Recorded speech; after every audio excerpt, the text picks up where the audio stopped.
হরে কৃষ্ণ। ধন্যবাদ সবাইকে জয়েন করার জন্য। আমরা সাধারণত প্রত্যেক রবিবারে চৈতন্য চরিতামৃত নিয়ে আলোচনা করি, শিল প্রভুপাদের তাৎপর্য নিয়ে। তো আজকে যেহেতু পুরুষোত্তম মাস উপলক্ষে আমরা পুরুষোত্তম মাসের শেষ রবিবার আজকে, তো আমরা সারা মাস জুড়ে ভগবদ গীতার পঞ্চদশ অধ্যায় পড়েছি, শ্লোক পড়েছি, অনুবাদ পড়েছি, তাৎপর্য পড়েছি। তো আজকে আমাদের এই ক্লাসে আমরা পুরো অধ্যায়ের শ্লোকগুলো এবং অনুবাদগুলো পাঠ করে একসাথে আম, তারপর আমরা এর বিষয়বস্তু, এই এই অধ্যায়ের বিষয়বস্তু কি সেটা নিয়ে আলোচনা করব। তো শুরুতে জয় রাধা মাধবের মঙ্গলাচরণ দিয়ে শুরু করছি, তারপর আমি শ্লোকগুলো পড়বো। জয় রাধা মাধব কুঞ্জ বিহারী, জয় রাধা মাধব কুঞ্জ বিহারী, জয় গোপীজন বল্লভ গিরিবরধারী, যশোদানন্দন ব্রজজন রঞ্জন, যশোদানন্দন ব্রজজন রঞ্জন, যমুনা তীরাবনচারী, যমুনা তীরাবনচারী, জয় রাধা মাধব কুঞ্জ বিহারী, জয় রাধা মাধব কুঞ্জ বিহারী।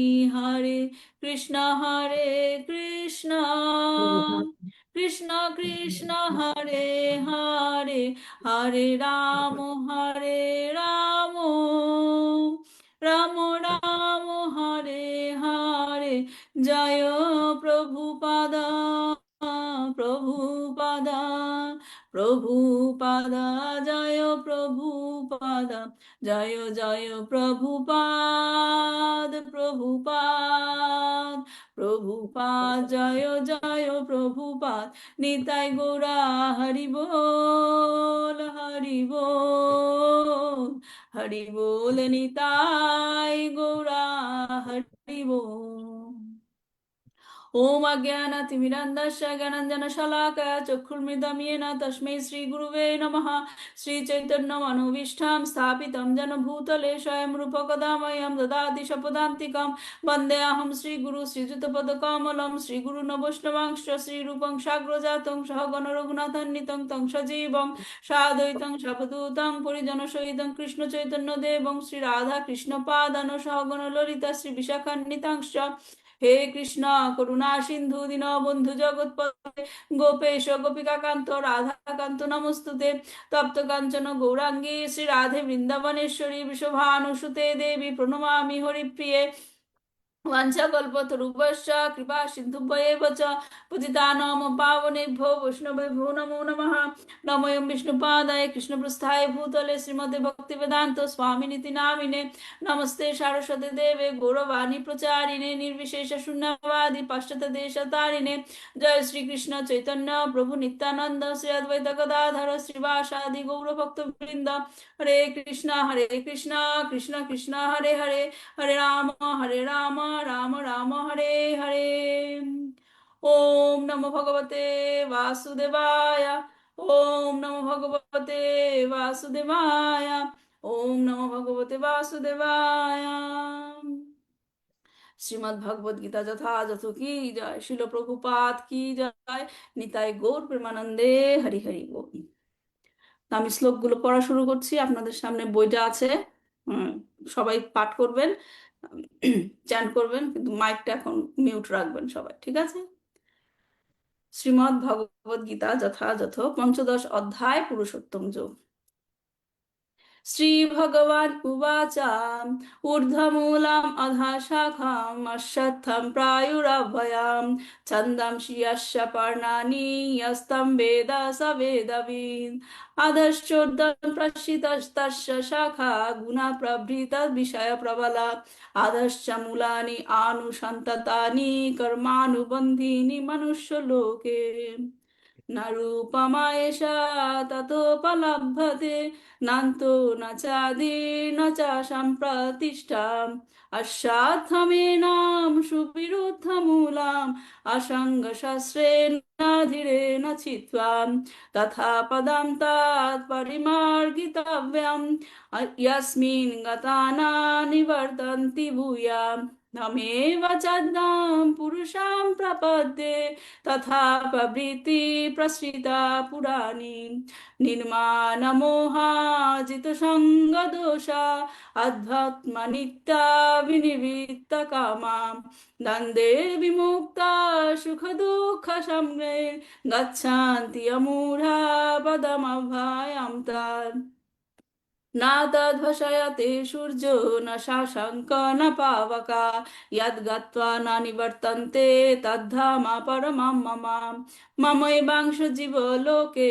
जीवभूता सनातना मानसष्ठानीन्द्रियाणि प्रकृतिस्थानि कर्षति शरीरां यदवाप्नोति यच्चापि उत्कमत्तीश्वरा गृहीत्वा तानि गृहीवैतानि शम्याति वायुर्गाधां निभाषयेत् श्रोत्रं चक्षुषस्पर्शनं च रसनं घ्राणमेव च अधिष्ठाय मनश्चायं विषयानुपसेवते उत्क्रमान्तं स्थितं वापि भुञ्जनं वा गुणान्वितं विमूढानानुपश्यन्ति पश्यन्ति ज्ञानचक्षुषा यतान्तो योगिनश्चैनं पश्यन्ति यत्मानि अवस्थिताम् यतान्तोऽपि कृतात्मानो नैनं पश्यन्ति अचेतसा यददित्यगतं तेजो जगत् भासयते अखिलं यच्चन्द्रांसि यच्चग्नो तत्तेजो विधिमामकं गामविश्य च भूतानि धरायामि अहमुजासा पुष्णामि चौषाधि सर्वा समो भूत्वा रसात्मकाम् अहं वैश्वानरो भूत्वा प्राणिनां देहमाश्रिता प्राणापानसंयुक्ता पचामि अन्नं चतुर्विधं सर्वस्य च सर्वस्य चाहं हृदि सन्निविष्टो मत्तस्मृतिर्ज्ञानमपोहनं च वेदैश्च सर्वैरहमेव वेद् वेदान्तकृद्वेद विदेव चाहं दाविमां पुरुषौ लोके क्षरश्चक्षार एव च क्षर सर्वाणि भूतानि कुतस्तुक्षार उच्यते उत्तमा पुरुषस्तु अन्ना परमात्मेति उदारिता यो लोकत्रयमविश्या विभर्ति अव्ययैश्वरा यस्मात्क्षरमतीतोऽहम् अक्षरादापि च त्वमा अतोऽस्मि लोके वेदे च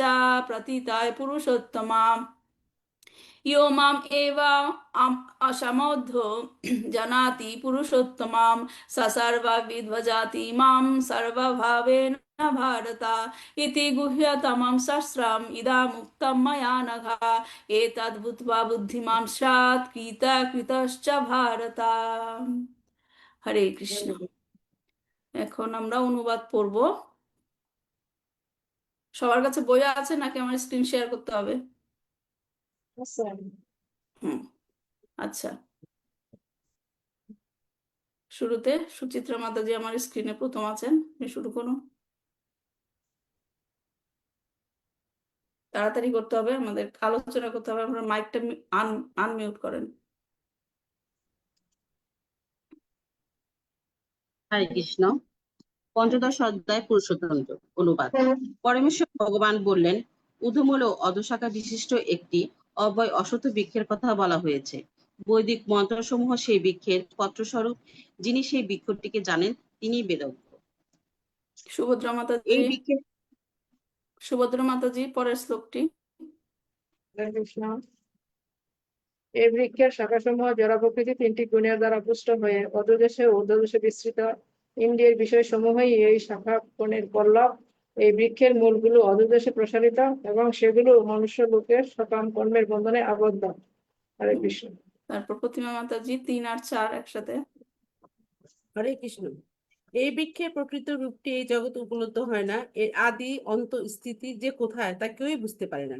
কিন্তু দৃঢ়তার সঙ্গে তীব্র বৈরাগ্য রূপ অস্ত্রের দ্বারা দৃঢ়মূল এই অশ্বত্থ বৃক্ষকে অবশ্যই ছেদন করে সেই স্থানের অন্বেষণ করা কর্তব্য, যেখানে গমন করলে পুনরায় ফিরে আসতে হয়। এবং যেখানে স্মরণাতীত কাল হতে সমস্ত কিছু প্রবর্তিত ও বিস্তৃত হয়েছে, যার থেকে সে আদি পুরুষের প্রতি শরণাগত হওয়া উচিত। হরে হুম। কৃষ্ণ। সুলেখা মাতাজি 5 নম্বর। হরে কৃষ্ণ। অনুবাদ: যারা অভিমান ও মহাশূন্য সঙ্গদোষ রহিত, নিত্য অনিত্য বিচার পরায়ণ, কামনা বাসনা বর্জিত, সুখ দুঃখ আদি দ্বন্দ্বসমূহ থেকে মুক্ত এবং মহামুক্ত, তারাই সেই অব্যয় পদ লাভ করেন। মাধবী মাতাজি 6 নম্বর। মাধবী মাতাজি আনমিউট করেন। 6 নম্বর পড়েন। 6 নম্বর পড়েন। আমার সেই পরম ধাম সূর্য চন্দ্র অথবা বিদ্যুৎ আলোকিত করতে পারে না। সেখানে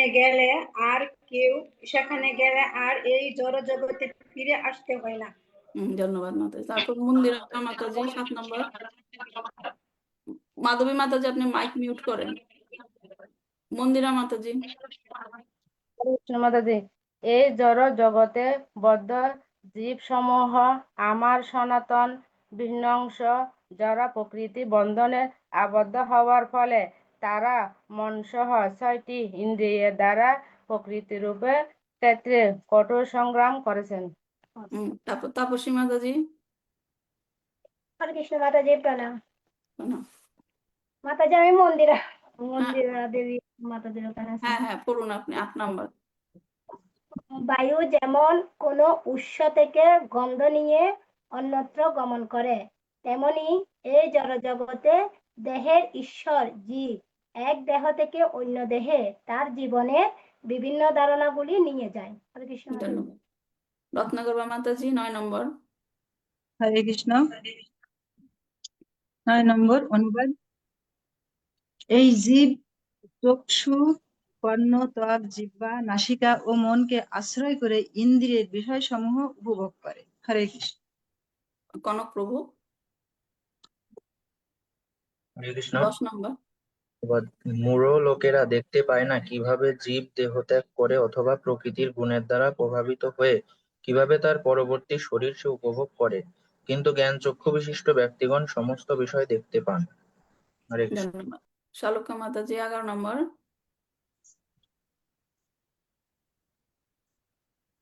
হরে কৃষ্ণ। আত্মজ্ঞানে অধিষ্ঠিত যত্নশীল যোগীগণ এই তত্ত্ব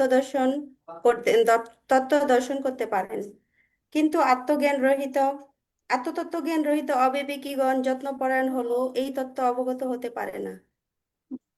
প্রেমা এখানে কি শম্পা মাতাজি জয়েন করেছেন, পড়বেন 12 নম্বরটা। শালুকা মাতাজি আপনি মাইক মিউট করেন। প্রেমা এখানে শম্পা মাতাজি জয়েন করেছেন, পড়বেন। আচ্ছা ঠিক আছে, আমরা প্রথম থেকে আবার শুরু করছি। সুচিত্রা মাতাজি 12 নম্বর। হরে কৃষ্ণ। শ্লোক 12। অনুবাদ: সূর্যের যে জ্যোতি এবং চন্দ্র ও অগ্নির যে জ্যোতি সমগ্র জগৎকে উদ্ভাসিত করে, তা আমারই তেজ বলে জানবে। সুভদ্রা মাতাজি 13 নম্বর। পড়েন 13 নম্বর। মাইক আনমিউট আছে আপনার, পড়েন। সুভদ্রা মাতাজি পড়েন। আমি পৃথিবীতে প্রবিষ্ট হয়ে আমরা শক্তি দ্বারা সমস্ত জীবদের ধারণা করি এবং রসাত্মক চন্দ্ররূপে দান জপ আদি ওষুধি পুষ্ট করছি। প্রতিমা মাতাজি 14 নম্বর। আমি জঠরাগ্নি রূপে প্রাণীগণের দেহ আশ্রয় করে প্রাণ ও অপান বায়ু সংযোগে 4 প্রকার খাদ্য পরিপাক করি। হরে কৃষ্ণ। মাধবী মাতাজি 15 নম্বর। হরে কৃষ্ণ মাতাজি, আমি সকলের হৃদয়ে অবস্থিত আছি এবং আমার থেকে সমস্ত জীবের স্মৃতি এবং জ্ঞান উৎপন্ন ও বিলুপ হয়। আমি সমস্ত বেদের জ্ঞাতব্য, সমস্ত বেদান্ত কর্তা এবং বেদবেত্তা। 16 নম্বর। রত্নাকর মাতাজি 15 মাতা 16। অনুবাদ: ক্ষর ও অক্ষর 2 প্রকার জীব রয়েছে। এই জড় জগতের সমস্ত জীবকে ক্ষর এবং চিৎ জগতের সমস্ত জীবকে অক্ষর বলা হয়। হরে কৃষ্ণ। কনক প্রভু 17 নম্বর। এই উভয় থেকে ভিন্ন উত্তম পুরুষকে বলা হয় পরমাত্মা, যিনি ঈশ্বর এবং অব্যয় এবং ত্রিজগতের মধ্যে প্রবিষ্ট হয়ে পালন করেন। শালক্য মাতাজি। হরে কৃষ্ণ। যেহেতু আমি ক্ষরের অতীত এবং অক্ষর থেকে উত্তম, সেই হেতু জগতে ও বেদে আমি পুরুষোত্তম নামে খ্যাত। সুলেখা মাতাজি 19 নম্বর। হরে কৃষ্ণ।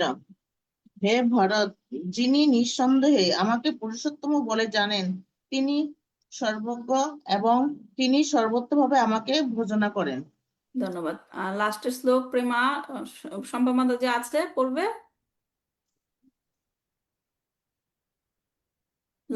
লাস্টেরটা।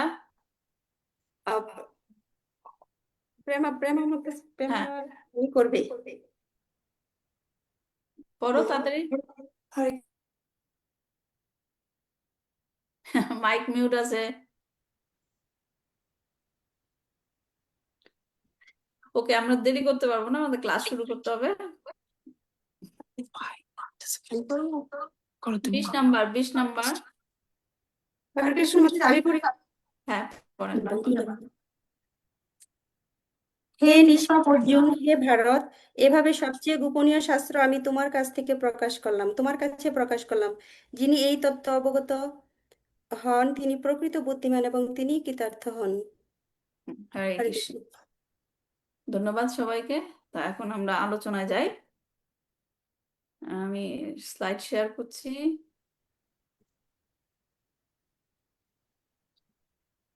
একটু ওয়েট করেন।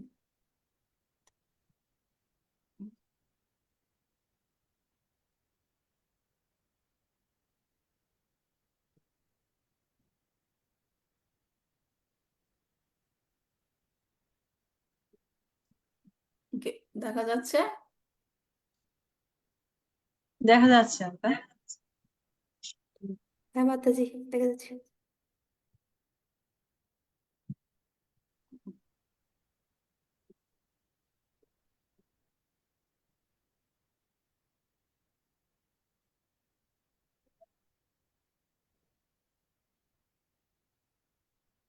ওকে, সো তাহলে আমরা কি ভগবদ গীতার পঞ্চদশ অধ্যায়ে আছি। পঞ্চদশ অধ্যায়ের টাইটেলটা কি? পুরুষোত্তম যোগ। পুরুষোত্তম যোগ। পুরুষোত্তম যোগের অর্থ কি? ভগবান ভগবদ গীতায় বিভিন্ন রকমের যোগের কথা বলেছেন, রাইট? সাংখ্য যোগ, কর্মযোগ, জ্ঞান যোগ, রাইট? এরকম যোগের অনেক কথা বলেছেন। এখন যোগ মানে কি? যোগ মানে হচ্ছে ভগবানের সাথে যুক্ত হওয়া, রাইট? ভগবানের সাথে যুক্ত হওয়া। এখন এই অধ্যায়ের বিষয়বস্তু হচ্ছে কিভাবে ভগবান এখানে আমাদেরকে বলবেন কিভাবে পরম পুরুষোত্তমের সাথে যুক্ত হওয়া যায়। এটাই হচ্ছে কি পুরুষোত্তম যোগ। তো আজকে এই যে আমরা এই পুরুষোত্তম মাসে আমাদেরকে রিকমেন্ড করা হয় এই ভগবদ গীতার পুরুষোত্তম যোগ পাঠ করার জন্য। তো আমরা পাঠ করে থাকি, রাইট? পুরো মাসে আমরা পাঠ করে থাকি, কিন্তু আমাদেরকে জানা উচিত কেন আমাদের এই অধ্যায় পাঠ করতে হয়। তো সেটা জানার জন্য আমরা প্রথমে এই পুরুষোত্তম যোগের এই অধ্যায়ের যে মহিমাটা কি সেটা আমরা একটা গল্পের মাধ্যমে জানবো, যেটা পদ্ম পুরাণে আছে। আমি আসলে এটা জয়পতাকা স্বামী মহারাজের ক্লাসের ট্রান্সক্রিপ্ট থেকে পেয়েছি, যেখানে বলা হয়েছে যে এই পুরুষোত্তম যোগ এই অধ্যায়টা পড়ার মহিমা কি। তো সেটা আমরা জানবো। তো পদ্ম পুরাণে উল্লেখ আছে যে ভগবান শিব পার্বতী মাতাকে একটা গল্পের মাধ্যমে এই পুরুষোত্তম যুগের মহিমার কথা বলছেন, যে কেন এটা পড়া দরকার। সেই গল্পটা হচ্ছে স্টোরি। এটা হচ্ছে একটা রাজা এবং তার যে মন্ত্রী ছিল, সেনাপতি, মন্ত্রী বলবো না, ঠিক সেনাপতি, এই দুইজনের মধ্যে এই গল্পটা।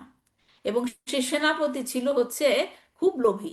হ্যাঁ, রাজা যেহেতু অনেক প্রতাপশালী ছিল এবং তার অনেক সুনাম ছিল রাজ্যে, এই সেনাপতি কি হলো, তার মধ্যে দুষ্টু বুদ্ধি ঢুকলো, কুটিল বুদ্ধি ঢুকলো, এবং সে করলো কি, যুবরাজ যে রাজার ছেলে, তার সাথে বুদ্ধি করে সে প্ল্যান করলো যে রাজাকে মেরে ফেলে দিয়ে কি করবে, রাজ্য ক্যাপচার করে নেবে। তো দেখেন ভগবানের কি মহিমা, সেই সেনাপতি তার এই যে কুটিল বুদ্ধি, তার যে রকম এভিল, হ্যাঁ, আসরিক মনোভাব, সেটা সেই কার্যকর হওয়ার আগেই সে দুরারোগ্য ব্যাধি, তখনকার দিনে কলেরা ছিল দুরারোগ্য ব্যাধি, রাইট, সে কলেরাতে সে মারা গেল। সে সেনাপতি কলেরাতে মারা গেল। সে কলেরাতে মারা যাওয়ার পরে সে যে আর একটা পুনর্জন্ম নিল, আমরা পড়েছি ভগবদ গীতাতে, রাইট, যে যে যেরকম কর্ম করবে, যার যেরকম মনের কি চেতনা, সেইভাবেই সে কি হবে, পরবর্তীতে আরেকটা দেহ গ্রহণ করবে। তো পরের জন্মে সে কি দেহ গ্রহণ করলো, একটা ঘোড়ার দেহ গ্রহণ করলো। এবং সেই ঘোড়া শুধুমাত্র যে সাধারণ ঘোড়ার মতো তা না, হ্যাঁ, খুব শক্তিশালী তেজোদীপ্ত, যেমন অনেকটা সমুদ্র মন্থনের সময় যে ঘোড়া উঠে এসেছিল, অনেকে জানেন সমুদ্র মন্থনের সময় ঘোড়া উঠে এসেছিল, সেই ঘোড়ার নাম কি, উচ্চৈঃশ্রবা, রাইট। তো সেই ঘোড়াটা, এই যে এই সেনাপতি যে দেহ ধারণ করলো, ঘোড়ার শরীর ধারণ করলো, সেই ঘোড়া অনেকটা শ্রবার মতো একদম শক্তিশালী এরকম দেখা যাচ্ছিল। হ্যাঁ, তো সেই ঘোড়াটা এক আহ, ব্যবসায়ীর কাছে ছিল, এবং সেই ব্যবসায়ী মনে করলো যে এই তেজোদীপ্ত ঘোড়াকে আমি কি করব, বিক্রি করে দিব, বিক্রি করে দিব। এবং সে বিক্রি করার জন্য সেই রাজার কাছেই গেল, যেই রাজার কাছে এই ঘোড়া কি ছিল আগের জন্মে, সেনাপতি ছিল। হ্যাঁ, তো সেই ব্যবসায়ী সে রাজার কাছে এই ঘোড়াটা বিক্রি করতে নিয়ে গেল, এবং রাজা ঘোড়াটা দেখে পছন্দ করলো এবং সে সেটা কিনে নিল। তো ঘোড়া কিনে নেওয়ার পরে রাজা একদিন ভাবলো যে আমি ঘোড়া নিয়ে শিকারে যাব। ঠিক আছে, শিকারে যাব, তো শিকারে গেল সেই ঘোড়াটাকে নিয়ে। এবং পথের মধ্যে যেতে যেতে তার এক জায়গায় ক্লান্তি বোধ হলো, এবং সে ভাবলো যে সেও বিশ্রাম নেই এবং ঘোড়াটাও একটু বিশ্রাম নেই। হ্যাঁ, তো বিশ্রাম নেওয়ার সময় তারা আর কি একটা নদীর পাশে বিশ্রাম নিচ্ছিল। তো বিশ্রাম নেওয়ার সময় সে দেখলো নদী দিয়ে একটা পাতার মতো কিছু ভেসে যাচ্ছে, পাতার মতো। এটা অনেক জায়গায় বলা হয়েছে যে পাতাটা উড়ে এসেছে বাতাসে, আবার অনেক জায়গায় বলা হয়েছে যে নদীর জলে ভেসে যাচ্ছে। সে তখন কৌতূহলতা বশত সে পাতাটাকে উঠিয়ে নিল, এবং দেখলো যে পাতার মধ্যে কিছু একটা লেখা আছে। হ্যাঁ, তো পাতাটার মধ্যে কি লেখা আছে সে মানে লাউডলি বলতে লাগলো, এবং সেই লেখাটা শোনার সাথে সাথে যখনই পাতার মধ্যে কি লেখা ছিল একটা শ্লোকের মতো, সেটা শোনার সাথে সাথে কি হলো, সেই যে ঘোড়াটা দেহত্যাগ করলো। ঘোড়াটা তৎক্ষণাৎ সেখান থেকে দেহত্যাগ করলো, এবং দেখতে গিয়ে দেখলো যে ঘোড়া ভিতর থেকে কি, যে আমরা ছবিতে দেখছি, একদম ট্রান্সেন্ডেন্টাল ফর্ম, দিব্য শরীর, হ্যাঁ, দিব্য শরীর সেই ঘোড়া থেকে বের হয়ে আসছে। এবং সেই দিব্য শরীর বের হয়ে আসার পরে বৈকুণ্ঠ থেকে রথ এসে সেই দিব্য শরীরকে বৈকুণ্ঠে নিয়ে গেল। তো সে তো রাজা তো কিছুই বুঝতে পারছিল না এই ঘটনা ঘটলো কি করে। তখন সে ওই পাতাটা নিয়ে সে আশেপাশে ঘুরতে লাগলো, যে আশেপাশে কে আছে, কে লিখতে পারে এই শ্লোকটা, মানে বুঝতে পারছিল না কি লেখা। তো দেখতে দেখতে আশেপাশে গিয়ে একটা আশ্রম খুঁজে পেল সে। হ্যাঁ, আশ্রমে গিয়ে দেখলো সেখানে অনেক বাচ্চারা পড়াশোনা করছে, এবং তারা সবাই ওই পাতার মধ্যে কিছু না কিছু লিখছে। তখন সে ওখানে আশ্রমে গিয়ে, যে আশ্রমের যে সাধু থাকে, যে নাকি গুরু, তার সাথে গিয়ে বলল যে আমি এটা পেয়েছি, এটা কি আসলে, এটা কি তোমার এই আশ্রম থেকে গেছে?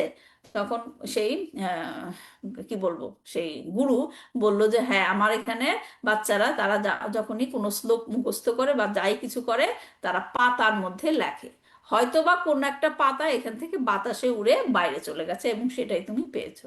তো সেই কথা শোনার পরে তখন রাজা জিজ্ঞেস করলো, তাহলে তো আমি আপনাকে ঘটনাটা বলি কি হলো। তখন সে ঘোড়ার যে রকম দেহ ত্যাগ করে বৈকুণ্ঠে চলে গেল সেটা সে বলল।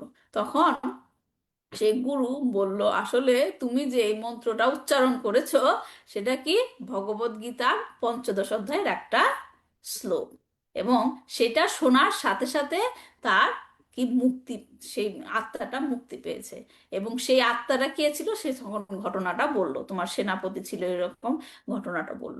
তখন সে রাজা তখন বলল যে মহারাজ, তার ক্লাসের ট্রান্সক্রিপ্ট এটা করেছে, যদিও আমি পদ্মপুরাণে এটা দেখিনি, মহারাজ ব্যাখ্যা করেছে যে রাজা তখন জিজ্ঞাসা করেছিল যে মন্ত্রটা তো আমিও পড়লাম, রাইট, আমার কিছু হলো না, কিন্তু ঘোড়া শোনার সাথে সাথে কি হলো, মুক্তি পেল। তাহলে এটার কারণ কি? তো এটার কারণটা হচ্ছে যে শ্রবণম, যে শোনে, সে শ্রবণমের মহিমা। যে পড়েছে হয়তোবা সে মনোযোগ দিয়ে পড়েনি, পড়ার মতো পড়েছে, কিন্তু যে শুনেছে সে মনোযোগ দিয়ে শুনেছে, এবং এটাই হচ্ছে শ্রবণম, যেটা আমরা বলি, শ্রবণের মহিমা। তারপর রাজা সেখান থেকে চলে গেল এবং সেখানে গিয়ে তার রাজ্যে ফিরে গিয়ে সে এইরকম ভগবদ গীতা সেরকম শ্লোক পাঠ করা শুরু করলো, এবং আস্তে আস্তে পরবর্তীতে সেও মুক্তি লাভ করলো। তো এইটাই হচ্ছে যে পঞ্চদশ অধ্যায়ের মহিমা, যে শুধুমাত্র পড়লে হবে না, আমাদের কানে ঢুকাতে হবে, বুঝতে হবে। তো এই জন্যই আমাদের আজকের প্রয়াস যে এই ভগবদ গীতার পঞ্চদশ অধ্যায়ের বিষয়বস্তু কি, আসলে ভগবান শ্রীকৃষ্ণ আমাদেরকে কি বোঝাতে চেয়েছেন, সেটাই আমরা আজকে জানবো। তো এই ক্লাসের যে সমস্ত কন্টেন্ট আছে সেটা আমি এই সোর্স থেকে পেয়েছি, এবং এখান থেকে আমি এই স্লাইডের মধ্যে একসাথে করার চেষ্টা করেছি। তাহলে আসুন আমরা দেখি এই পঞ্চদশ অধ্যায়ের বিষয়বস্তুটা কি। পঞ্চদশ অধ্যায়ে কয়টা শ্লোক আছে আমরা পড়লাম এতক্ষণ? মোট কয়টা 20টা। শ্লোক? হ্যাঁ, 20টা। 20টা শ্লোক। এই 20টা শ্লোকে 5 ভাগে ভাগ করা যায় বোঝার জন্য। হ্যাঁ, 5 ভাগে ভাগ করা যায়। প্রথম ভাগ হচ্ছে শ্লোক নাম্বার 1 থেকে 6, দ্বিতীয় ভাগে 7 থেকে 11, তৃতীয় ভাগে 12 থেকে 15, চতুর্থ ভাগে 16 থেকে 18, এবং ভাগ নাম্বার 5-এ 19 থেকে 20। বিষয়বস্তু অনুসারে আস্তে আস্তে দেখেন ভগবান আমাদের কোথা থেকে কোথায় নিয়ে যাবে আন্ডারস্ট্যান্ডিং এ। তাহলে দেখুন, আমরা 5টি ভাগে, প্রথম ভাগে বলা হচ্ছে ভগবান কি বলবে আমাদের, এই জড় জগৎ থেকে আধ্যাত্মিক জগতে উন্নীত হওয়া। বুঝতে পারছেন, আমরা এই জড় জগতে আছি, আমাদের কোথায় যেতে হবে? আধ্যাত্মিক জগতে। সেই জগতে উন্নীত হওয়া, সেই প্রক্রিয়াটা ভগবান বলবে। তারপর দ্বিতীয় ভাগে বলবে আমরা যে জড় জগতে জীব রয়েছি তাদের সম্বন্ধে বর্ণনা করবে, তাদের আইডেন্টিটি কি, পরিচয় কি, এবং তারা এখন বর্তমানে তাদের অবস্থা কি সেটা বলবে। তারপর ভাগ 3 নম্বর ভাগে বলবে যে জ্ঞান চক্ষু লাভ করতে হবে। জ্ঞান চক্ষু লাভ করলে কি হবে, এই যে সত্য আমাদের আইডেন্টিটি এবং আমাদের যে বর্তমান অবস্থা, এটা আমরা বুঝতে গেলে আমাদেরকে কি লাগবে, জ্ঞান চক্ষু লাভ করতে হবে। এবং জ্ঞান চক্ষু কিভাবে লাভ করা যাবে, যে ভগবান শ্রীকৃষ্ণই যে আমাদের পরম পালন কর্তা, এইটা বুঝতে হবে। এবং কিভাবে আমরা বুঝবো সেটা এই ভাগে বলা হবে। তারপরের ভাগে বলবে, এটা হচ্ছে গুরুত্বপূর্ণ একটা ভাগ, যেখানে ভগবান বেদান্তের যে সারমর্ম, ত্রিশ্লোকী ভগবদ গীতা। মনে আছে আমরা চৈতন্য চরিতামৃত পড়ার সময় পড়েছিলাম যে ভগবদ গীতাতে 4টা শ্লোক আছে, চতুশ্লোকী ভাগবত গীতা, 10ম অধ্যায়ের 8, 9, 10, 11, রাইট? ঠিক সেই রকম এখানেও ত্রিশ্লোকী ভগবত গীতা আছে, যেটা 3 শ্লোকের মাধ্যমে বেদান্তের সারমর্ম বোঝা যায়। এবং আরো একটা জিনিস এখানে বোঝাবে ভগবান আমাদের, যে পুরুষোত্তমকে, আমরা তো প্রথম থেকে পড়ে আসছি, রাইট? পুরুষোত্তমকে সেই পরিচয় করাবে আমাদেরকে পুরুষোত্তমকে তার সাথে। এবং আমরা আরো জানবো সম্বন্ধ জ্ঞান, যে ভক্তি প্র্যাকটিসে যে 3টা স্টেপ আছে আমরা ব্যাখ্যা করেছিলাম না, সম্বন্ধ জ্ঞান, অভিধেয় জ্ঞান এবং প্রয়োজন, সেটাও এটা ব্যাখ্যা করা হবে। এবং শেষে গিয়ে ভাগ 5-এ বলা হবে যে মানব জীবনের যে পরিপূর্ণতা কখন আসবে, কি পেতে হবে আমাদের, সেটাই আমাদের এই পুরো অধ্যায়, সেটা আমরা জানবো কিভাবে ভগবান আমাদেরকে এই জ্ঞান দিচ্ছেন। ওকে, তাহলে আমরা এখন দেখি ভাগ 1-এ কি বলা হয়েছিল, শ্লোক 1 থেকে 6, রাইট? এই ভাগে ভগবান বলবে যে জড় জগৎ থেকে আধ্যাত্মিক জগতে উন্নীত হওয়া। শ্লোক 1-এ গিয়ে বলা হয়েছে একটা অশ্বত্থ বৃক্ষের কথা বলেছেন ভগবান, যেটা কি, যে সেই বৃক্ষটা কি ঊর্ধ্বমূল। ঊর্ধ্বমূল মানে কি, যে বৃক্ষের মূল হচ্ছে উপরে এবং শাখা হচ্ছে নিচে, অধ শাখা। হ্যাঁ, সেখানে একটা অশ্বত্থ বৃক্ষের কথা বলা হয়েছে, এবং এই গাছের বিশেষত্ব হলো মূল উপরে এবং শাখা নিচের দিকে, যা সাধারণত আমরা এই যে চারিদিকে আমাদের গাছ দেখি তার থেকে উল্টো, রাইট? যেটা আমরা দেখি তার উল্টো। হ্যাঁ, অর্থাৎ এই গাছ যদি আমরা আমাদের সামনে যে সমস্ত গাছ দেখি, সেই গাছগুলিকে যদি আমরা নদীর মধ্যে প্রতিচ্ছবি দেখি প্রতিবিম্ব দেখি, তাহলে সেই রকমই একটা গাছের কথা ভগবান এখানে বলছেন। তার সাধারণভাবে এই গাছ দ্বারা ভগবান আমাদের কি বোঝাতে চাইছেন, যে এই জড় জগৎটি বিশাল উল্টো গাছের মতো। আমাদের এই জড় জগৎটা একটা উল্টো গাছের মতো, রাইট? এবং যা হচ্ছে আধ্যাত্মিক জগতের প্রতিচ্ছবি। মানে বোঝা গেল, নদীর সামনে দাঁড়ালে নদীর মধ্যে গাছের ছায়াটা পড়ে, রাইট? তো সেইটাই জিনিসটা কল্পনা করেন, তাহলে কি যে ছায়াটা পড়েছে, হ্যাঁ, জলের মধ্যে, সেটা হলো এই জড় জগৎ। এবং আসল যে বৃক্ষটা, সেটা হচ্ছে কি আধ্যাত্মিক জগৎ। আরেকটা ভাবে কি বোঝা যায়, যখন নাকি জলের মধ্যে গাছের ছবিটা পড়ে, তখন যদি আপনি ঢিল ছোড়েন, সেই ছবিটা কি আর থাকে? না। থাকে না, right? তার মানে এই জড় জগৎ হচ্ছে অস্থায়ী। হ্যাঁ, কিন্তু ঢিল ছুড়লে সে আসল গাছটা, সেটা কি বিলুপ্ত হয়ে যাবে? না।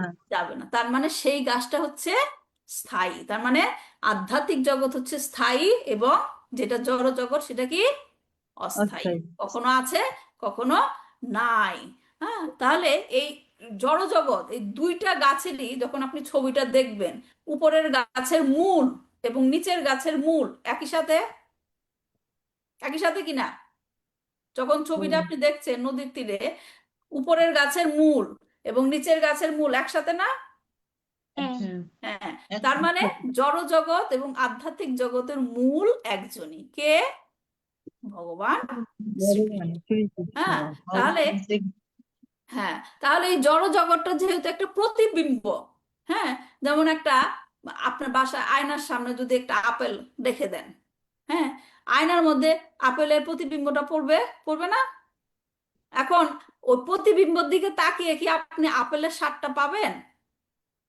না। না। তো সেরকম এই জড় জগতে থেকে যে সমস্ত আমরা আনন্দের খোঁজ করি, সেই আনন্দটা হচ্ছে কি অলীক, সেটা ঠিক না। হ্যাঁ, তাহলে এই প্রথম শ্লোকে এই গাছের অশ্বত্থ বৃক্ষের দ্বারা ভগবান এই জড় জগৎ এবং আধ্যাত্মিক জগতের কথা আমাদের কাছে বর্ণনা করলেন। দ্বিতীয় শ্লোকে কি বলছে, সেই গাছটির বর্ণনা যা এই জড় জগতের অবস্থার অনুরূপ, কিভাবে একজন এই জড় জগতে আবদ্ধ হয়।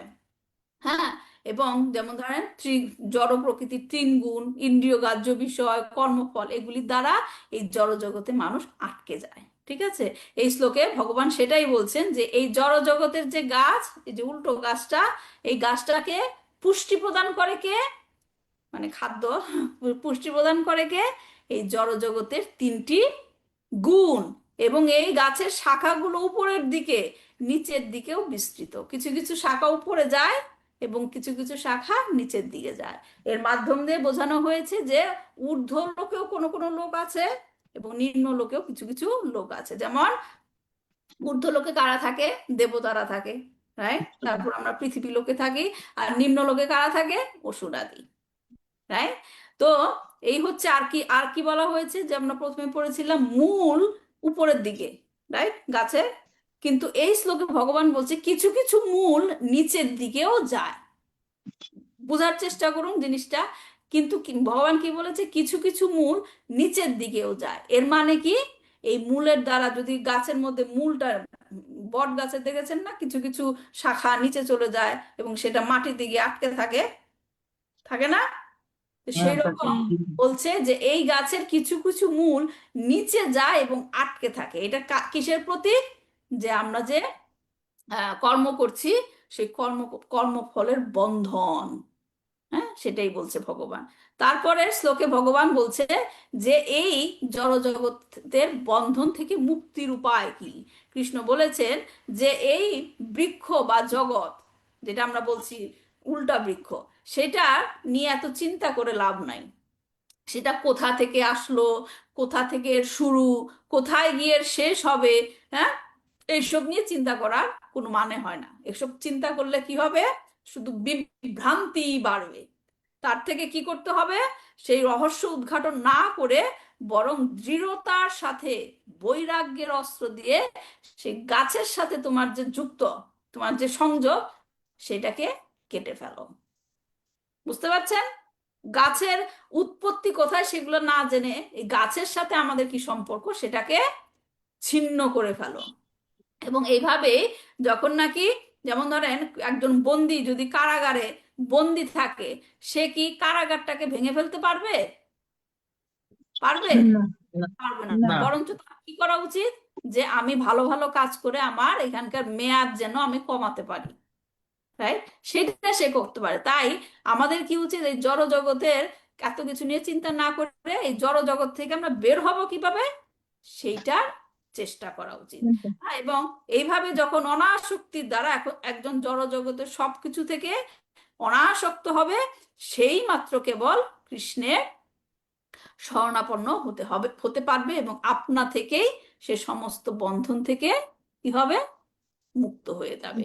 তারপরের শ্লোকে ভগবান বলছে যে অনাসক্ত তো হয়ে গেল, রাইট? ভগবান বলছে কেটে ফেলো গাছ, অনাসক্ত তো হয়ে গেল, তারপরে কি করতে হবে? তারপরে কি করতে হবে, যে আমাদের যে পরম গন্তব্য, এখন যেখানে ছিলাম সেখান থেকে আমার কেটে ফেললাম সম্পর্ক, এখন আমার তো যেতে হবে কোথাও, রাইট? কোথায় যেতে হবে? সেই পরম গন্তব্যে সন্ধান করতে হবে, যেখানে কে বাস করে? স্বয়ং ভগবান শ্রীকৃষ্ণ। শ্রীকৃষ্ণ।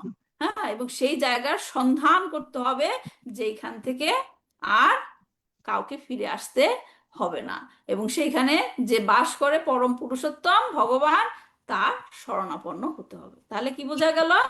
ওইখান থেকে আমাদের অনাসক্তির পরে আমাদেরকে চেষ্টা করতে হবে কোথায় ফিরে যাওয়া যাবে। তারপরের শ্লোকে বলা হচ্ছে যে ভগবান কৃষ্ণের কাছে আত্মসমর্পণ করতে এবং আধ্যাত্মিক জগতে পৌঁছানোর জন্য আমাদের কি কি গুণাবলী, শুধুমাত্র বললেই তো হবে না, জড় জগৎ থেকে সবকিছু কেটে ফেললাম, এখন আমরা আধ্যাত্মিক জগতে যাব। সেই ক্ষেত্রে ভগবান বলেছে যে আধ্যাত্মিক জগতে গেলে তোমার কিছু কিছু গুণাবলী গুণাবলী অর্জন করতে হবে। কি কি কি সেই গুণাবলী? মিথ্যা অহংকার থেকে নিজেকে মুক্ত রাখতে হবে, মিথ্যা অহংকার থেকে নিজেকে মুক্ত রাখতে হবে, নিজেকে মায়া থেকে মুক্ত রাখতে হবে, অসঙ্গ অসঙ্গ থেকে মুক্ত রাখতে হবে, সর্বদা আধ্যাত্মিক চেতনায় থাকতে হবে, সর্বদা জাগতিক কামনা বাসনা এগুলোর থেকে দূরে থাকতে হবে, এবং যে দ্বৈত ভাব, যেমন সুখ দুঃখ, সাফল্য ব্যর্থতা, জয় পরাজয়, সম্মান অসম্মান, সমালোচনা প্রশংসা, এই সমস্ত দ্বিতীয় ভাবের সাথে সময় নিজেকে স্থির রাখতে হবে। দুঃখ পেলেই দুঃখ পাবো, সুখ পেলেই বেশি আনন্দ হব না, এই দুই ভাবে কি নিজেকে সমতায় রাখতে হবে। এবং তারপরে ভগবান এখন বলল ভগবান যে ফিরে যেতে হবে, সেই ক্ষেত্রে আমাদের কি কি গুণাবলী অর্জন করতে হবে এবং কোথায় আমরা যাব সেটার কথাও বলছে। এখন ভগবান 6 নম্বর শ্লোকে সেই পরম গন্তব্যের যে গুণাবলী সেটা বলেছেন, যে সেই জায়গা কি, সেই ধামে কোনো সূর্যের প্রয়োজন নেই, চাঁদের প্রয়োজন নেই, আগুনের প্রয়োজন নেই, যা নাকি এই জড়জগতে আমাদের ক্ষেত্রে আলোকের উৎস, রাইট? আমাদের যদি সূর্য না থাকে আলো পাবো, চন্দ্র না থাকলে আলো পাবো, আগুন না থাকলে আলো পাবো, এই সমস্তই কিছু আমাদের কি আলোর উৎস, কিন্তু সেই পরম ধামে আলোর জন্য এগুলোর প্রয়োজন নেই। ঠিক আছে?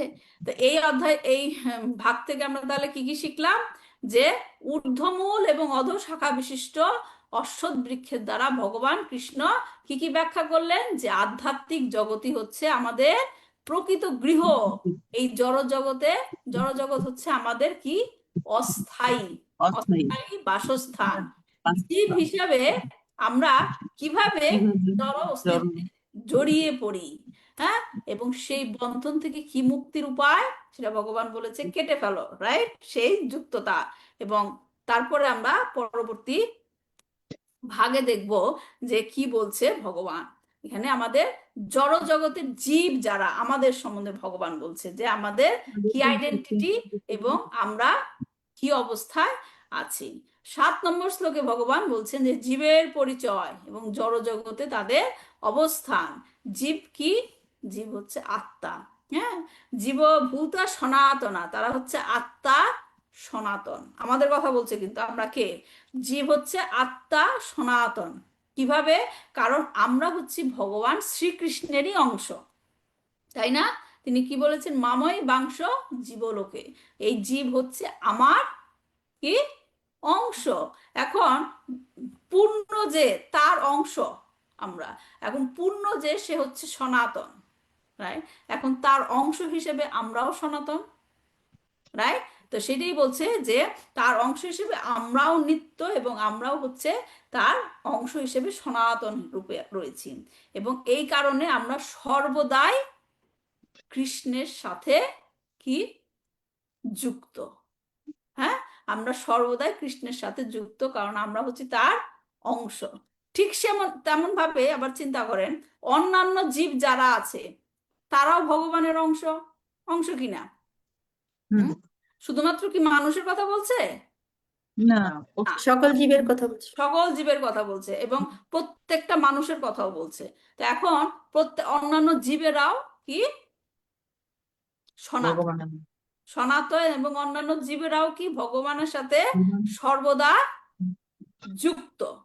হ্যাঁ, তাহলে আমরাও যুক্ত ভগবানের সাথে, আমরাও সনাতন, অন্যান্য জীবেরাও সনাতন, তারাও যুক্ত। তার মানে এই জীবদের মধ্যে জীবেরা একজন আরেকজনের সাথে যুক্ত, ঠিক কিনা? সবাই আমরা ভগবান থেকে এসেছি, সবাই আমরা সনাতন, সবাই ভগবানের সাথে যুক্ত। তার মানে জীবেরাও একটা জীব আরেকটা জীবের সাথে যুক্ত, ঠিক? হ্যাঁ, তাহলে এই জিনিসটা কি হয়, আমরা ভুলে যাই। এরপর তিনি এই জন্য আমাদের বর্তমান পরিস্থিতির কথা বলছে, যে তারা এই সমস্ত কিছু ভুলে গিয়ে কি অবস্থার মধ্যে আছে, কঠিন সংগ্রামের মধ্যে আছে। হ্যাঁ, কারণ তারা তাদের এই নিত্য সম্পর্কের কথা ভুলে গেছে।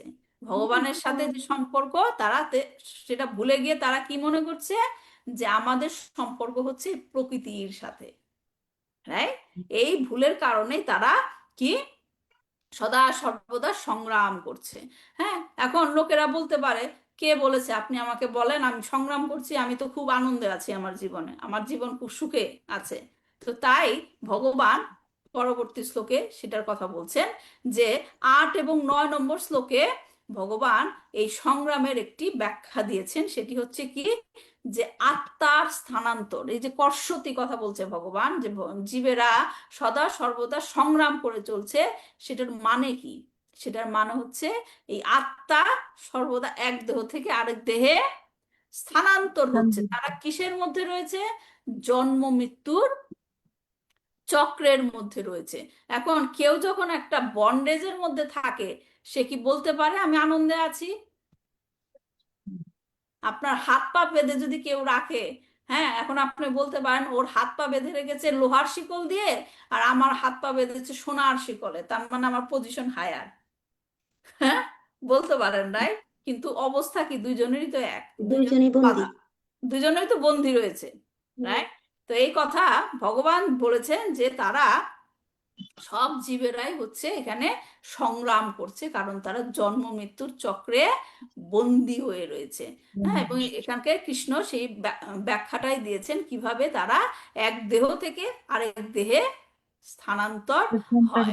হ্যাঁ, এক দেহ থেকে আরেক দেহে, যেমন ধরেন এখানে আমরা ছবিটা দিয়েছি, এখানে কি এক এই জন্মে আমরা যেই কি বলে প্রকৃতির 3টি গুণের আন্ডারে আমরা কাজ করে থাকি, সে কি রকম ভাবে সেই গুণের আন্ডারে থাকলে পরবর্তীতে সেরকম আরেকটা দেহ প্রাপ্ত হবে। যদি সত্য গুণে থাকে, তাহলে সে পরবর্তীতে ভগবানের ভক্ত হতে পারবে।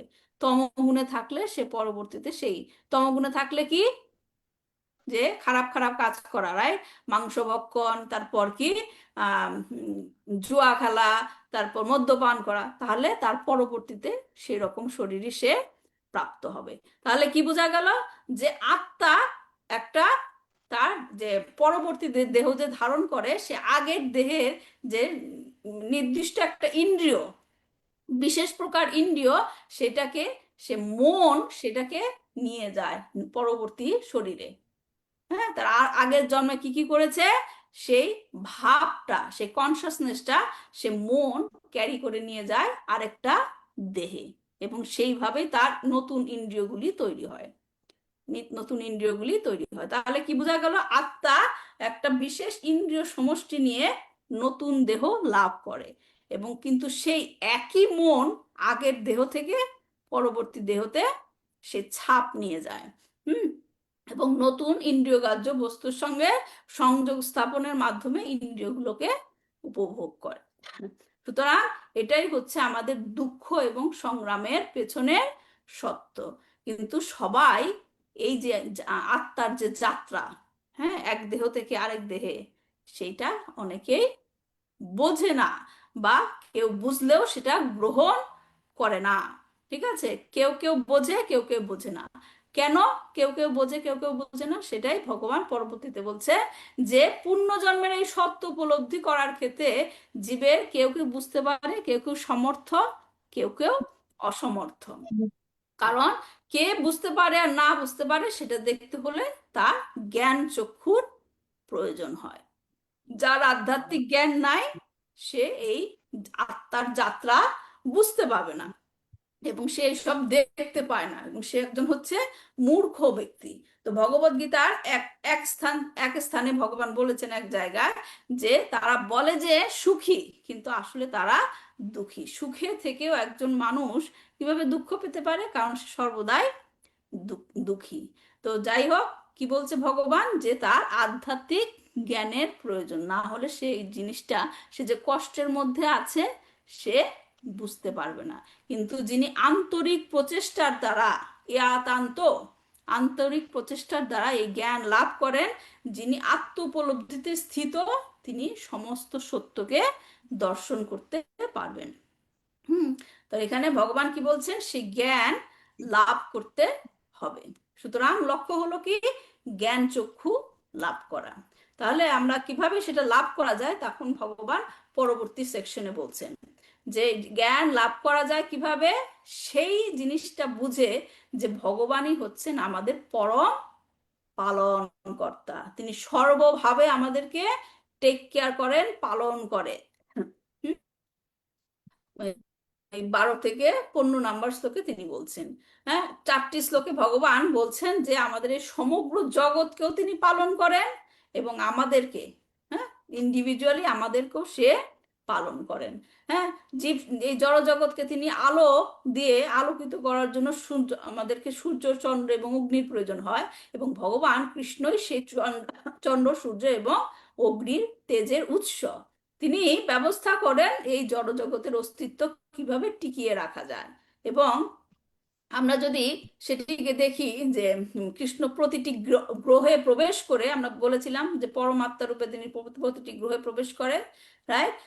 পরমাত্মার তিনি প্রতিটি গ্রহে প্রবেশ করে সেই জড় জগৎকে পালন করে থাকেন, এবং তিনি বিশেষভাবে জীব সত্তার, আমাদের মতো জীবকে তিনি পালন করে থাকেন কিভাবে, যে সমস্ত জীবের রক্ষক কিভাবে, জাগতিক স্তরে, এই যে আমরা বডিটা, হ্যাঁ, জড় শরীর, রাইট, এই জড় শরীরটাকে মেনটেন করতে হয়, রাইট? জড় শরীর পেয়েছি, জড় শরীরের কোনো ভ্যালু নাই, তাকে আমরা, এর জন্য কি আমরা শরীরের কোনো যত্ন নিব না? শরীরের যত্ন নিতে হবে, এবং ভগবান সেই শরীরের যত্ন কিভাবে করতে হবে তার সব কিছু তিনি সরবরাহ করেন।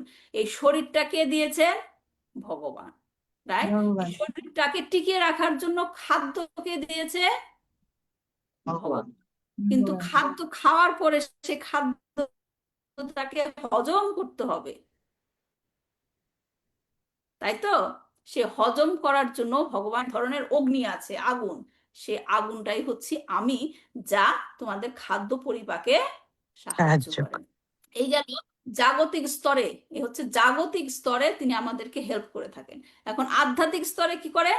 আধ্যাত্মিক স্তরে তিনি দুই ভাবে করেন, একটা হচ্ছে বাইরের থেকে আর একটা হচ্ছে ভেতর থেকে।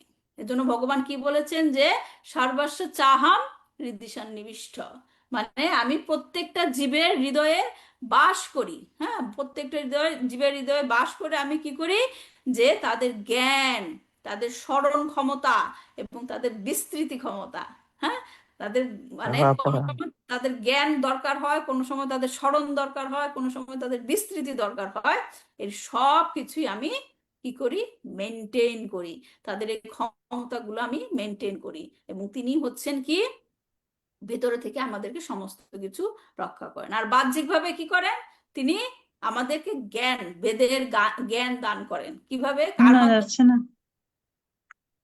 হ্যাঁ, শোনা যাচ্ছে না আমার কথা? হ্যাঁ, এই যে এখন শোনা যাচ্ছে। তাহলে তিনি কিভাবে আমাদেরকে বাইরে থেকে বেদের জ্ঞান দান করেন?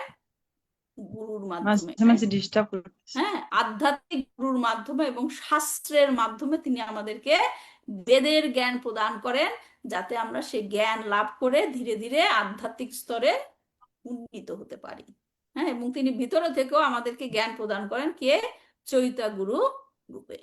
রাইট? তাহলে এই পর্যন্ত আমরা কি জানলাম? ভগবান শ্রীকৃষ্ণ আমাদের বর্তমান বাসস্থান সম্পর্কে ব্যাখ্যা করেছেন, যা হচ্ছে অস্থায়ী এবং বন্ধনপূর্ণ। হ্যাঁ, ভগবান নির্দেশ দিয়েছেন যে বৈরাগ্যের অস্ত্র দ্বারা এই বন্ধন ছিন্ন করে আমরা আমাদের স্থায়ী বাসস্থানে পৌঁছানোর লক্ষ্য স্থির করতে হবে, সেটা ভগবান বলেছেন। এবং তারপর কি বলেছেন? ভগবান শ্রীকৃষ্ণ আমাদের নিজের পরিচয়ের বর্ণনা দিয়েছেন যে আমরা তারই অংশ বিশেষ, এবং বলেছেন কিভাবে আমরা এই জড় জগতে জন্ম মৃত্যুর বন্ধনে আবদ্ধ হয়ে সদা সর্বদা সংগ্রাম করছি। এবং এই আত্মার যাত্রা, আত্মা কিভাবে যাত্রা করে? দুই ভাবে, একটা হচ্ছে এই শরীরের মধ্যে, আর একটা হচ্ছে এক শরীর থেকে আরেক শরীরে। এই যাত্রাকে বোঝার জন্য কি প্রয়োজন? আধ্যাত্মিক জ্ঞানের প্রয়োজন। এবং ভগবান শ্রীকৃষ্ণই হচ্ছেন পরম পালন কর্তা। এই সত্য উপলব্ধি করার মাধ্যমে এই জ্ঞান লাভ করা যায়, জ্ঞান চক্ষু। ঠিক আছে? তারপরে পরের ভাগটা হচ্ছে কি 16 থেকে 18। সেখানে ভগবান কি বলবে পরবর্তী ভাগ দুটোতে, যে বৈদিক জ্ঞানের সারমর্ম কি, উত্তম পুরুষকে, তারপর কি বেদের দর্শনের সারমর্ম তুলে ধরবেন। তাহলে 16 থেকে 18 নম্বর শ্লোক পর্যন্ত 30 শ্লোকই ভগবদ গীতার কথা বলা হয়েছে, যা হচ্ছে বেদের সারমর্ম প্রদান করে। এই শ্লোকে, এই অংশে ভগবান আমাদেরকে কি দিচ্ছেন? সম্বন্ধ জ্ঞান। সম্বন্ধ জ্ঞান মানে কি? ভগবানের সাথে আমাদের কি সম্বন্ধ, সেই জ্ঞান। আগে তো সম্পর্ক জানতে হবে, সেই জ্ঞানটা আমাদেরকে দিচ্ছেন। আরো তিনি কি জ্ঞান দিবেন এই ভাগটাতে? যে ব্রহ্মণ উপলব্ধি, আমরা শিখেছি না, ব্রহ্মণ উপলব্ধি, পরমাত্মা উপলব্ধি, ভগবান উপলব্ধি, সেইটা তিনি এই 3টা শ্লোকে দিবেন, 16 থেকে 18।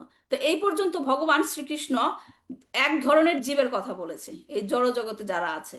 রাইট? এই জড় জগতে যারা আছে, যারা ভগবান শ্রীকৃষ্ণ থেকে বিমুখ হয়ে সংগ্রাম করছে এবং একটার পর একটা দেহ গ্রহণ করে সেই জন্ম মৃত্যুর চক্রে বন্দী হয়ে আছে। তো এই শ্রেণীর জীব সত্তাকে কি বলা হয়? যে ক্ষর বা নশ্বর। হ্যাঁ, ক্ষর বা নশ্বর, কারণ তাদের জড়দেহ এক সময় নষ্ট হয়ে যাবে এবং নিজ পরিচয় থেকে বিচ্যুত হওয়ার প্রবণতা, তারা নিজের পরিচয়কে ভুলে যায়। আরেক শ্রেণীর জীবের কথা ভগবান এখানে বলেছেন, যারা হচ্ছে কোথায় থাকে? জড় জগতে থাকে এক ধরনের জীব। আরেক ধরনের জীব কোথায় থাকে?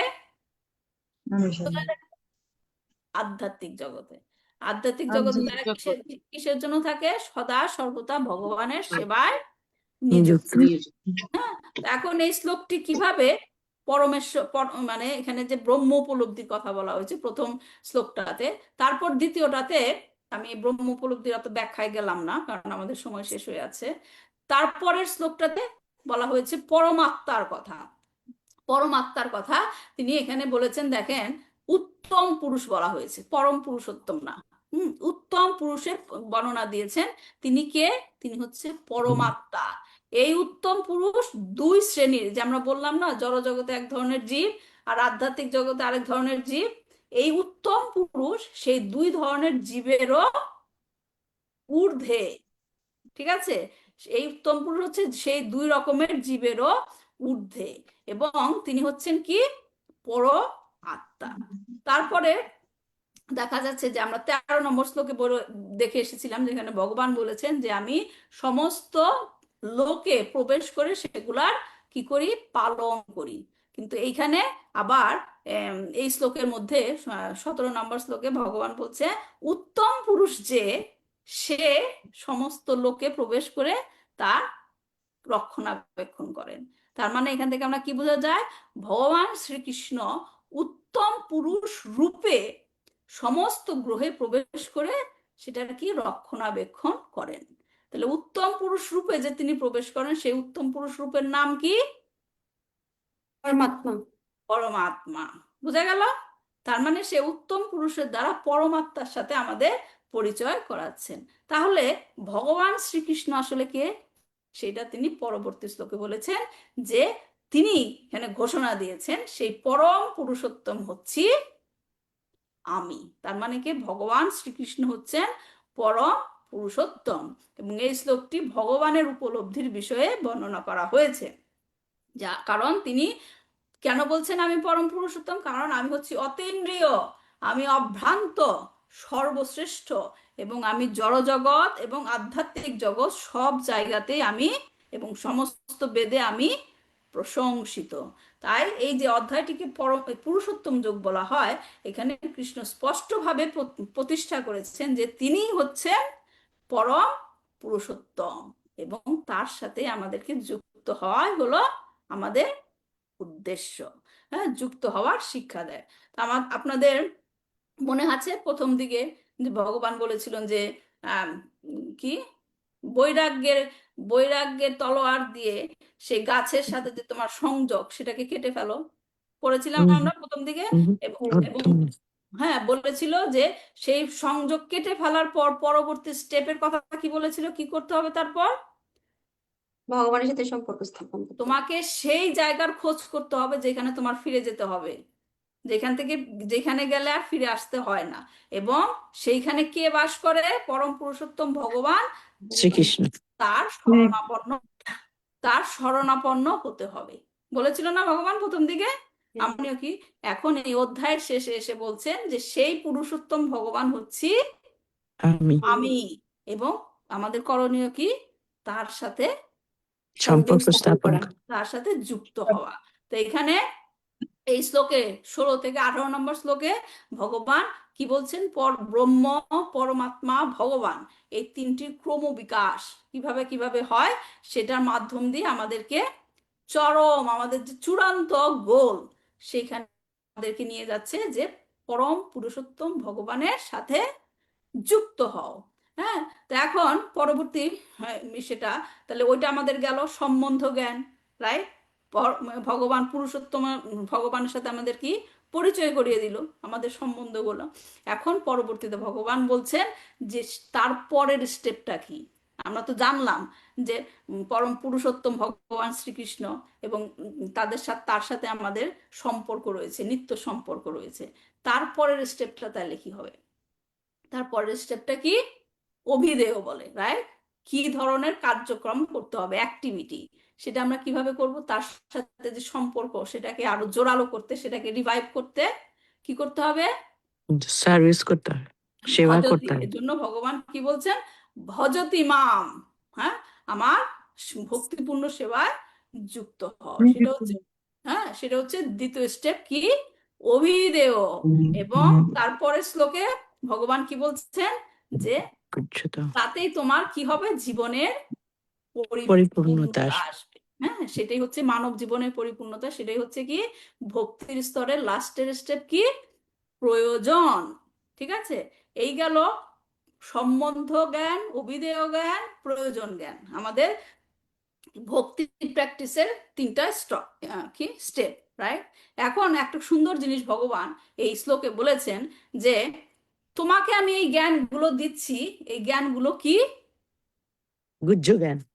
গুহ্য জ্ঞান, সবচেয়ে গোপনীয় জ্ঞান।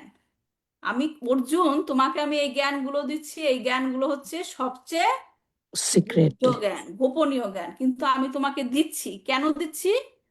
কারণ তোমার একটা কোয়ালিটি আছে। কি কোয়ালিটি? তুমি আমার ভক্ত। না, এখানে কি কোয়ালিটির কথা বলেছে? ময়ানঘা। ময়ানঘা মানে কি? লাস্টের শ্লোকটায় যান, 20 নম্বর শ্লোকে কি বলছে ভগবান? অর্জুন, তুমি কি? ক্ষত্রিয়। ময়ানঘা মানে কি? মায়া মানে আমার, নঘা মানে দেয়। হ্যাঁ, অনাঘা। কি অনাঘা মানে? অনাঘা মানে কি? হচ্ছে তুমি ঈর্ষাহীন।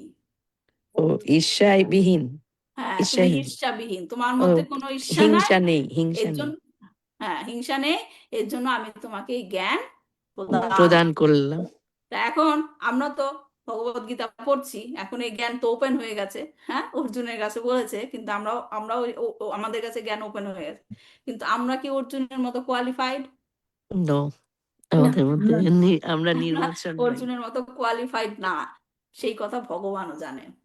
সেই কথা ভগবানও জানে যে আমার এই সন্তানরা এত সহজে সে বন্ধন থেকে মুক্ত পাবে না। এর জন্য ভগবান লাস্টের দুইটা লাইন বলেছে আমাদের জন্য। সেখানে বলেছে যে আহ এতাদ বুদ্ধা বুদ্ধিমা কৃতা কৃতাশ্চ ভারতা। এটা মূলত দেখেন আমাদের জন্য বলেছে। কি বলেছেন? যে যিনি এটি বুঝবেন, অর্জুনকে বলছে যিনি এটি বুঝবেন তিনি জ্ঞানী হবেন। যিনি মানে কি? কাদের কথা বলছে? আমাদের বদ্ধজীব আমাদের বলতে। কথা। আমাদের কথা। কারণ অর্জুনকে তো তিনি জ্ঞান দিয়েই দিয়েছেন, কিন্তু অর্জুনকে বলছেন যে যিনি এটি বুঝবেন, মানে এই সমস্ত জীবের মধ্যে যারা নাকি এই জ্ঞানটা বুঝবে তিনি জ্ঞানী হবেন। এবং তিনি আরো একটি বিষয় যুক্ত করেছেন, লাস্টের লাইন কি বলছেন? কৃতা কৃতাশ্চা। কৃতা কৃতাশ্চা মানে কি? কৃতা কৃতাশ্চা মানে কি মাতাজি? একটু ভালো করে তত্ত্বজ্ঞান। মাতাজি। কৃতার্থ হবেন। কৃতা কৃতাশ্চা, কৃতা মানে কি? কৃতকৃত্য। কৃতার্থ ওয়ার্ড বাই ওয়ার্ড ট্রান্সলেশনটা পড়েন। কৃতা কৃতাশ্চা মানে কি? কৃতার্থ হবে, কৃতার্থ এবং হ্যাঁ, কি প্রতিমা মাতাজি? হবে, হ্যাঁ, কৃতার্থ হবে। কৃতা কৃতা কৃতা মানে কি? কর্ম, কাজ করা, রাইট? কাজ করা। কৃতা কৃতাশ্চা মানে এটার অর্থ হলো নিরন্তর চেষ্টা করতে হবে। এন্ডেভারিং, ইংরেজিতে যেটা বলে এন্ডেভারিং। হ্যাঁ, এটা একদিন না। কৃষ্ণ অর্জুনকে বললো, এখানে ভগবত গীতার জ্ঞান অর্জুন নিয়ে নিল, কিন্তু আমাদের জন্য কি সেটা, আমরা কি সেরকম ভাবে কোয়ালিফাইড নো, না? আমাদেরকে কি করতে হবে ভগবান জানে আমাদের। প্র্যাকটিস করতে হবে রোজ রোজ। হ্যাঁ, ভগবান জানে আমাদের কি করতে হবে। সেটাই সে বলছে কি, যে তোমাকে নিরন্তর চেষ্টা করতে হবে সেই জ্ঞান লাভ করার জন্য। এবং সেই নিরন্তর চেষ্টা করার পরেই এক সময় কোনো এক জন্মে গিয়ে তুমি এই পূর্ণতা আমরা লাভ করতে পারি। তাহলে হয়ে গেল আমাদের 15 অধ্যায়। হ্যাঁ, বর্ণনা। এখন আমরা একটা স্লাইডে পুরোটা দেখব যে এই কি অধ্যায় থেকে আমরা কি কি জানলাম, ভগবান আমাদেরকে কিভাবে তার সেইখানে পুরুষোত্তম ভগবানের কাছে পৌঁছে দেওয়ার জন্য কি কি ভাবে গাইড করেছেন। হ্যাঁ, তিনি বলেছেন যে আমাদের প্রকৃত পরিচয় দান করেছেন। কিভাবে হেল্প করেছেন? আমাদের প্রকৃত পরিচয় দান করেছেন এবং আমাদের প্রকৃত এবং স্থায়ী বাসস্থান সম্বন্ধে জ্ঞান দান করেছেন, কোথায় আমরা আছি। আমাদেরকে প্রকৃত আলয় খুঁজতে নির্দেশ দিয়েছেন। হ্যাঁ, তোমার প্রকৃত আলয় কোথায়, সেখানে কার খোঁজ করো।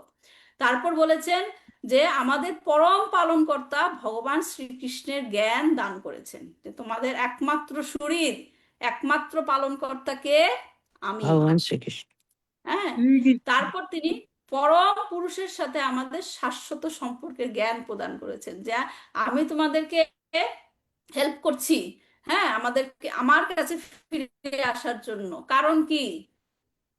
উনি কারণ আমাদের তোমরা পিতা এবং আমার আমারই সন্তান। অংশ, তোমরা আমারই অংশ, তাই আমার কাছে ফিরে আসবে সেটাই আমি চাই। তাই তোমাদেরকে এই জ্ঞান প্রদান করছি। তিনি তখন আমাদেরকে তার সাথে আমাদের যে সম্পর্ক, সেই জ্ঞান প্রদান করেছেন। তারপর তিনি পরম পুরুষোত্তম পরমেশ্বর ভগবানের সাথে আমাদের জয় করিয়েছেন। হ্যাঁ, কে? পুরুষোত্তম ভগবান। পুরুষোত্তম যোগ মানে পুরুষোত্তম ভগবানের সাথে যুক্ত হওয়া। তা এবং এখানে তিনি পুরুষোত্তমকে এটা তিনি